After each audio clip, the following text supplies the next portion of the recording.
Tracey, you've set a very high bar for a Q&A with the painting behind us.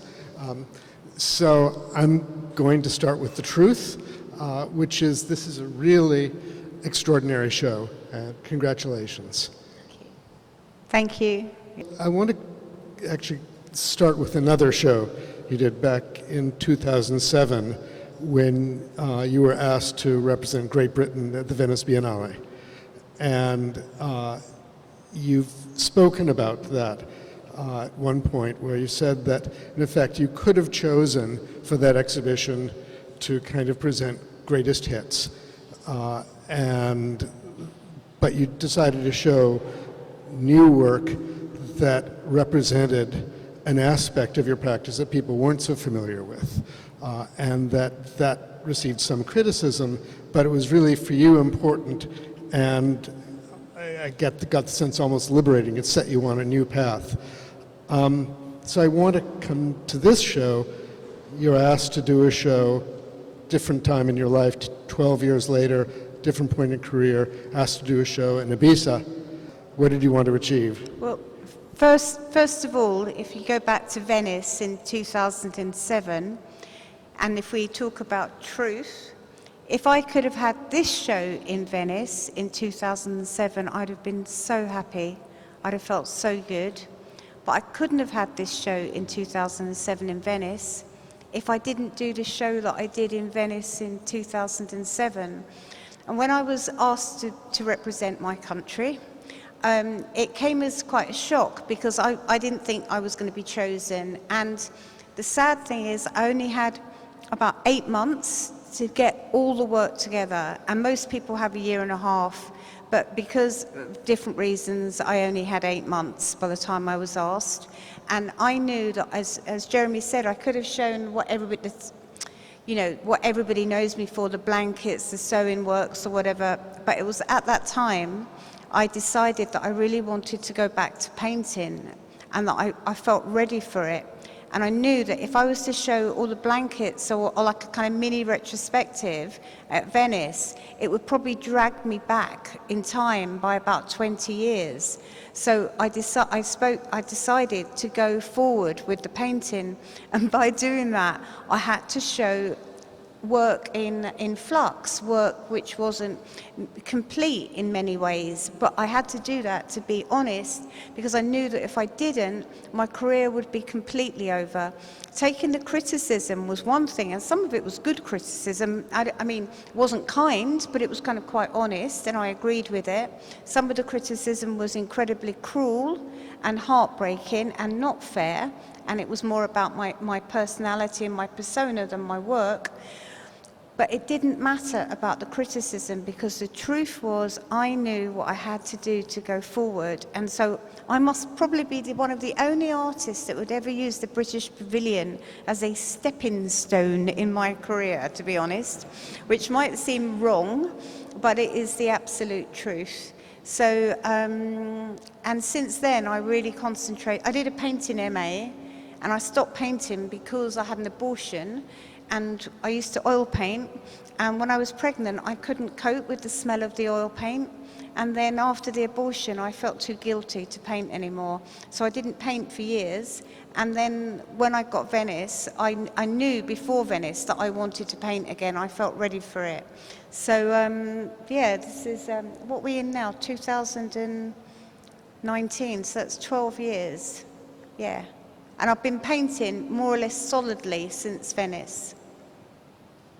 And I was naturally good at it, but I wasn't practicing it. And it doesn't matter how good you are at something, you have to work at it, otherwise you lose it. So, and as for Ibiza, big surprise, massive surprise.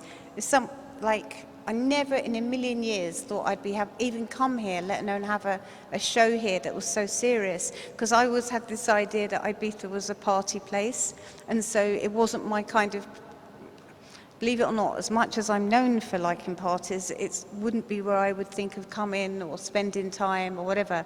So this show has been a double side. First of all, the space is fantastic and serious and profound. And on top of that, Ibiza is so beautiful and feels so special, and that has been a big shock to me. I wasn't expecting that.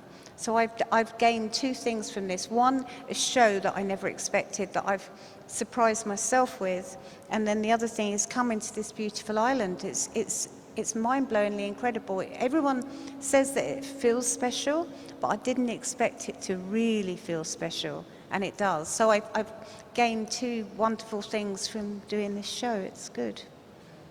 Do you talk a little bit about your studios? I think said once that you could never begin a work in one studio and complete it in another one. You've had two studios. The last time I saw you in Dallas, you were talking about your studio in France, which sounds amazing. You've had one in London. I understand you're about to open a third in Margate. Where were these paintings and drawings and neons made? Okay, so the neons are made in my mind because it's words that I have, but they're actually made in London, and the glass is blown in London. But it's really strange with the paintings because in the other gallery, all the paintings there were made in London, which really surprised me. And here we have 3 paintings made in France. This one, the one behind me, and the one in the back room. But everything else was made in London, which is, but I suppose it's because it was winter time. I don't know. I'd like to be a bit like one of these big sort of macho painters, you know, that have seasonal studios, and you know where to find me by the season and what I'm painting and by the light. But it just isn't, it could never really work like that because I have to be in certain places for certain things. But now that I have my studio in Margate being built, which is really, really big, my plan is to spend as much time there as possible. At this point, you could establish the studio anywhere in the world you want, and you've chosen Margate. Could you talk about that? Well, I think my mum, she died about 2.5 years ago, and my mum, she had a lot of humility. And when she died, I realized that if there was something that I didn't have much of at all, it was humility. And if I wanted, what I would like to have inherited from my mum was humility.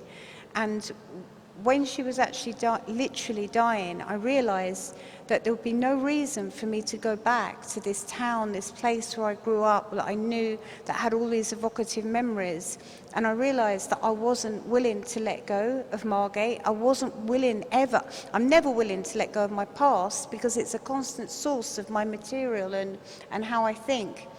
And when my mum was dying, I thought I've got to somehow, and there was this building that was for sale, and just before I got that phone call at 4 o'clock in the morning, you have to come now.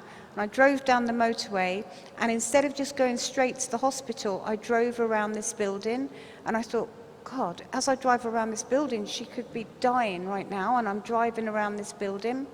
And I thought, but somehow this makes sense. And then when I got to the hospital, I realized that I was definitely going to buy this building and renovate it and set up a studio there because I needed the humility of going home. That's what I needed. And you can travel all around the world, you can see things, you can try and change, you can change your life, you can grow, you can mature, you can do whatever, but you can't forget home. Home is really deep inside you. And when I suddenly realized that my dad had died, my mum had died, and I was thinking, where is home?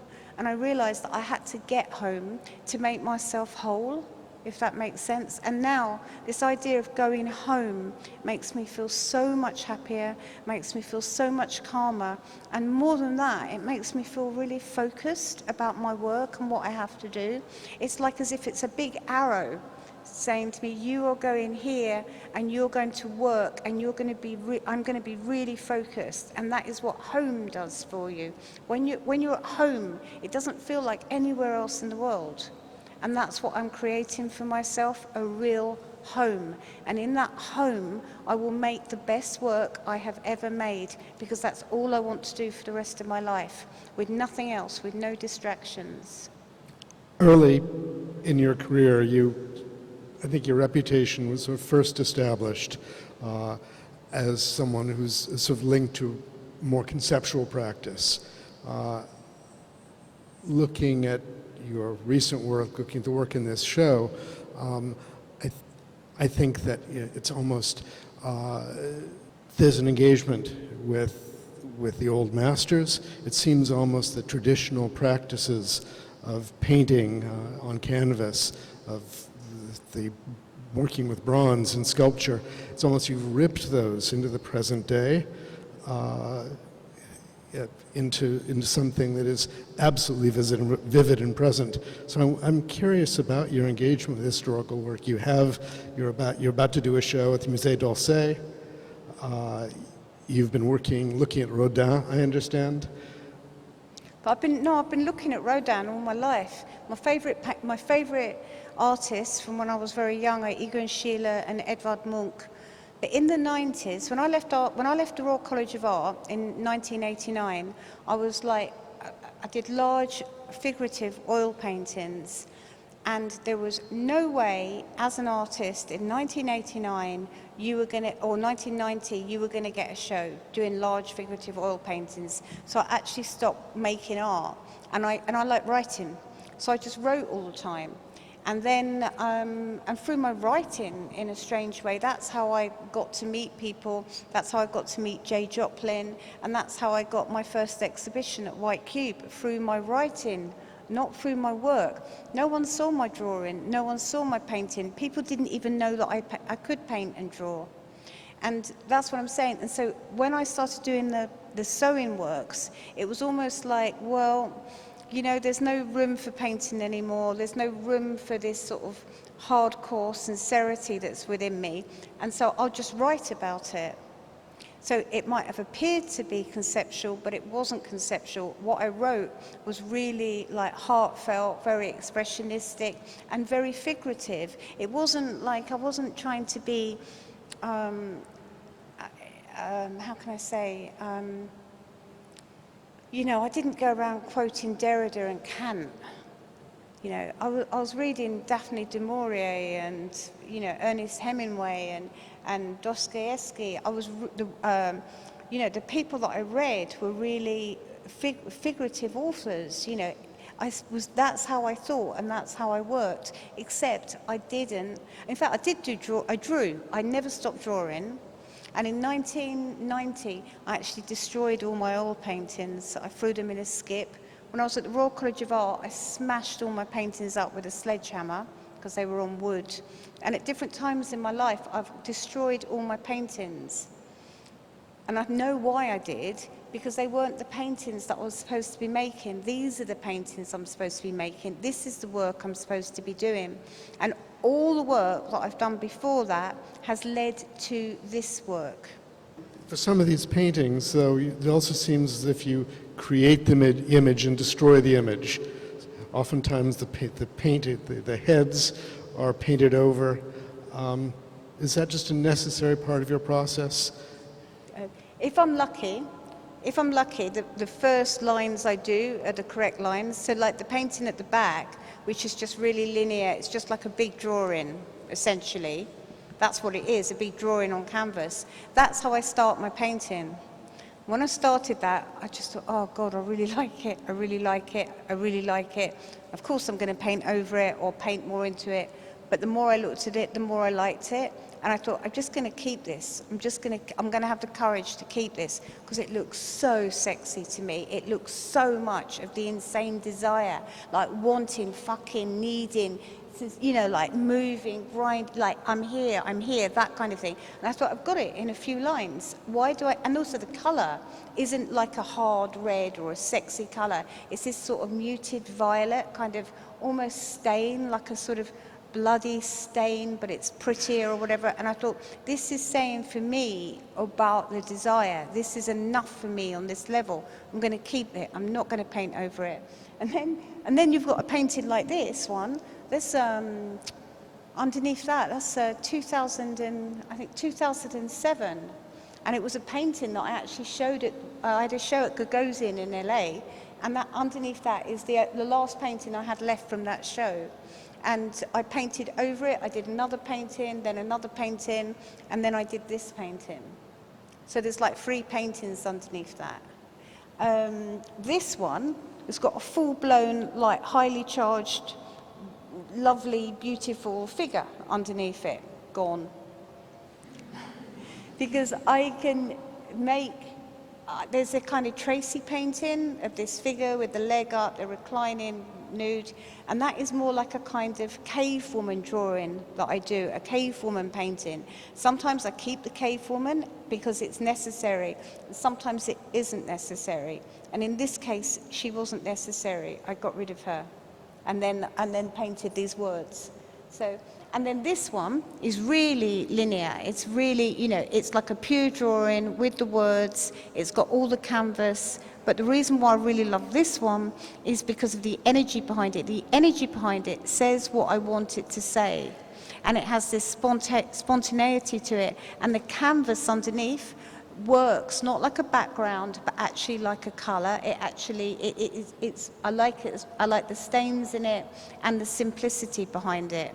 And it's incredibly different from the one behind the wall here, which is so much pain and so much work gone into it, but yet it still has a freshness that I respond to, and they're all kind of different. And then this one over here, this was supposed to have Ibiza in the background, Ibiza Old Town, where the pink marks are, and I started to paint it, and then I kind of went mad.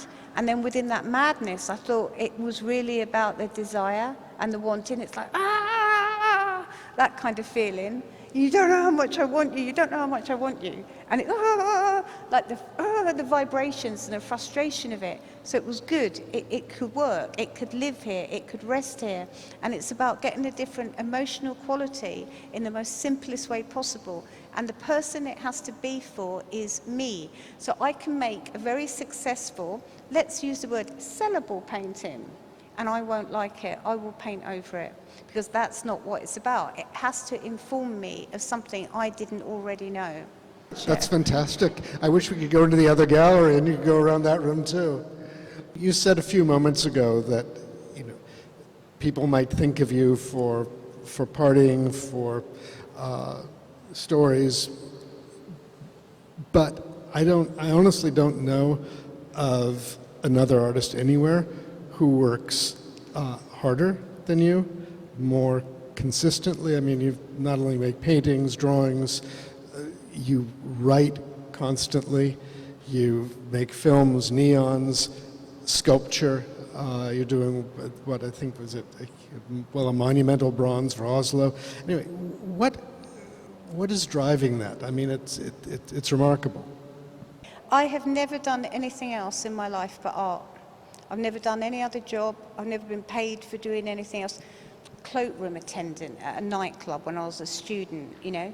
But I've never done any other career. I've never had a part-time job which supplemented my art. All I've ever done is art, nothing else. I left school when I was 13. I went back when I was 15 just for 2 months.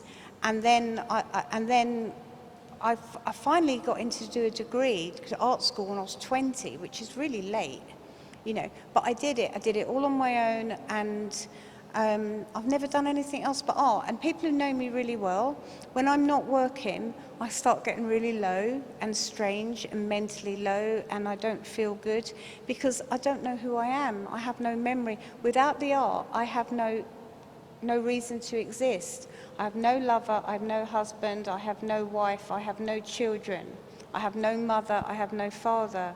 All I have is this stuff. And without this, I don't exist anymore. There's no reason for me to exist. So that's why I'm saying everything I'm doing now is planning a way to go forward. Like some people plan their retirement, right? I'm planning my work for the rest of my life. and I'm making plans for when I'm 90. I'm making plans in my studio for wheelchair access, for lifts, so as I can carry on working when I'm in a wheelchair, when I'm really old. I want to write another book, but I'm saying I think I might wait till I'm really old, then I can just lay on a daybed and dictate it. I'll save it for that. I'm making all these plans. So, and other people make plans for their grandchildren or where they're going to retire together. And I'm not. I'm making plans for work, because that is my lover, that is my husband, that is my soulmate, that is my partner. In my life, I've been let down so much by people and situations, but never art. Every time I felt suicidal, who's come to save me? Art. Every time I've been broken-hearted, who came to save me?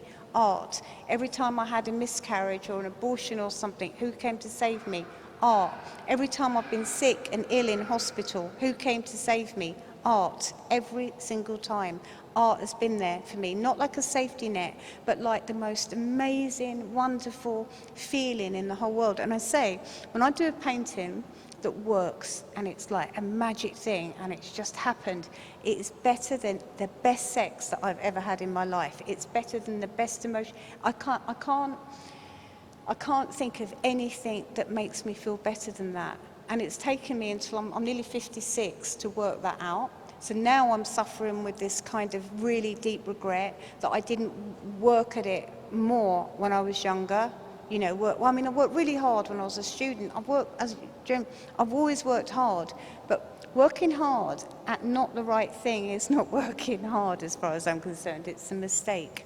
But now I've got it right. Whatever mistakes you made, those seem also to fuel your work, as in everything in your life. Could you talk a little bit about sort of what in your life is represented by these paintings and drawings?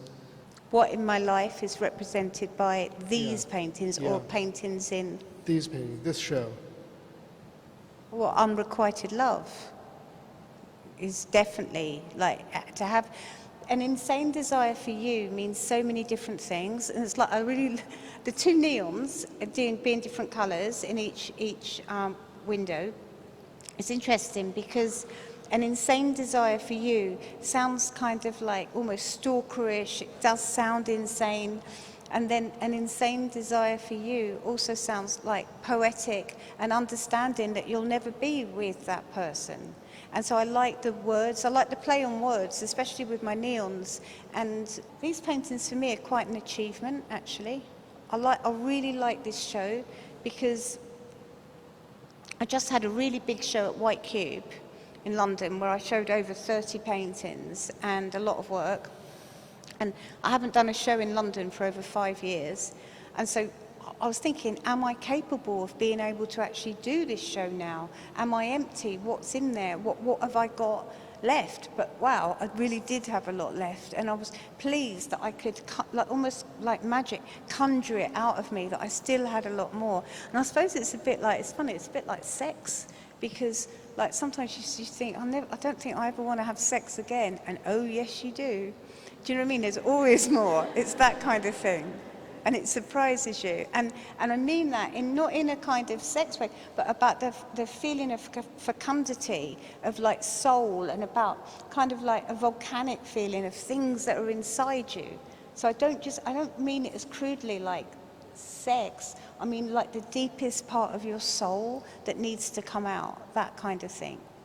When you open the studio in Margate, what is it you want to make? What haven't you made yet that you want to make, that you're dying to make? Okay, I usually have to work, I can only work on maybe 5 or 6 canvases maximum, 5 at the same time. In Margate, I'll be able to work on 40 at once. I'm going to put like paper boiler suit on, I'll have buckets of paint, I'll have ladders, I'll have giant house brushes, I'll have hair dryers, I'll have like brooms, I'll have mops, and I will get drunk and I will be like a banshee and I will go insane in that space. And people will walk in and they'll go, oh my God, what have you done? And I'll go, oh, I got a bit carried away last night. But that carried away will give me the beginning of like a world, of an environment. Because for me, painting really is the action of painting, the moment. It's like with like photography, I always took Polaroids because I like the true moment of the photograph. And it's like this with painting, I like the true action. I don't sit down and work out what I'm going to paint. I just paint. And so every time it's like, I always say to people, if you go to a fortune teller, you don't want the fortune teller to tell you what you already know. You want the fortune teller to tell you something you don't know. When I'm painting, I don't want to paint something I know. I want to paint something I don't know, and I want it to tell me something that I need to know. And often, sometimes my paintings, they embarrass me because they tell me something that is too embarrassing that I shouldn't know. Something I wouldn't admit within myself, maybe. And when that happens, I'm learning something about myself, and I open out. And by opening out, I'm more honest, going back to the truth again. So, yeah, Margate's going to be brilliant. I've got room for... I've got a studio about, not obviously not as high as this, but about as big as this for sculpture. I have... It's 30,000 square feet altogether, and lots of different kinds of spaces. So I'll be able to just go from one to the... So if I ruin a load of paintings over there, I can go over there. If I do something really good over here, I can move it with the other good one over here to stop me from painting over it again. And I'm creating a world for myself, not a place, but a world. And also I've got a room that's got deep freezes, fridges, larders, everything. And I've got an outside space, I've got a winter garden, I've got a swimming pool because I like swimming. But it means if I want, I won't have to go outside for 6 weeks. I can just stay inside. And my studio in France is on top of a hill, so I'll have to drive down the hill it's about 8 kilometers, but it's like a Wile E. Coyote kind of road. And I found when I first lived there, I used to have to go up and down the hill at least 4 times, 5 times a week. Now I can last 10 days up on my hill without going down, and I've become totally feral. I wear pajamas all the time, grow a beard more or less. You know, I'm totally sunburned. You know, kind of like, and I've got a vegetable patch. I've got a cupboard which I call my war cupboard. So, and I've learnt to cook in a way that's really imaginative with my vegetables and my war cupboard. As an artist, you have to have a certain amount of solitude to be true and really create, and definitely to be a writer. I recently saw the book you made with Louise Bourgeois, which was incredible. And I think, you know, so much of what you're doing is this kind of internal conversation and taking on, as I said, sort of the great subjects of art, great artists. Is there someone now sort of living or dead with whom you would like to collaborate if you could? Well, first of all, I'm never going to collaborate with anyone ever again, ever. I might get married, but I'd never collaborate with anyone ever again in the rest of my life, never. And but I will do shows. At the moment, I'm about to do a show with Edvard Munch. I had a show with Egon Schiele. I did a collaboration with Louise. I showed my bed with Francis Bacon and William Blake and Turner. So I have this list of artists, which, to be honest, I'm just ticking through and trying to just, yes, I showed with them.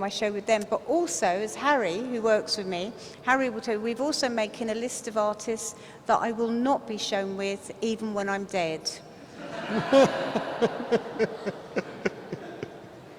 So much for the humility, but, you know. Okay.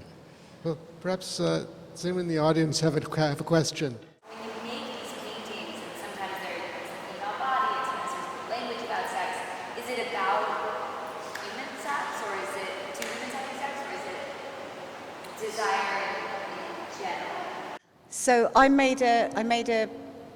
made a blanket once, and it said every time I think it either said make love or fuck, I can't remember, but essentially it was like every time I'm being fucked, I feel like I'm being crucified, and then I realize I am the cross. And I've got friends or people I know that are very devoutly religious that thought I was being totally blasphemous. Then I've got these other friends that are very religious going, oh, that's the most beautiful thing about Jesus that I've ever read. And I was going, it's not actually about Jesus, it's about me. and it's about this idea of attaining another level of spirituality. It doesn't have to come through sex. It doesn't have to come through, it comes through the soul and it comes through the feeling. And as I get older, I know that feeling doesn't come through human contact. It doesn't come, love, as like the neon says, everything's different when you're in love. When you're in love, the rain is beautiful. When you're not in love, the rain is wet and cold and miserable, and that's how life is. When you're in love, everything is crystal clear, everything feels different. I know that. But I can be in love with what I do. I can share with myself what I do, and that's really. But attaining, I would like. This is another thing I'm angry with about myself. When I was much younger, like much younger, like in my teens and in my early 20s, I was much more spiritual and spiritually driven.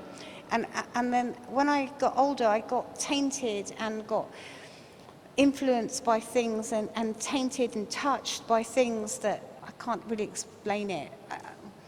And now, as I get older, I want to go back to how I was. It's like going home. I want to go back more to the things which I embraced when I was young, that to me were good things. I think the love, the sex, the spirituality, all of that stuff is all bound up with the soul, essentially, and that's what I want to touch more, is my soul.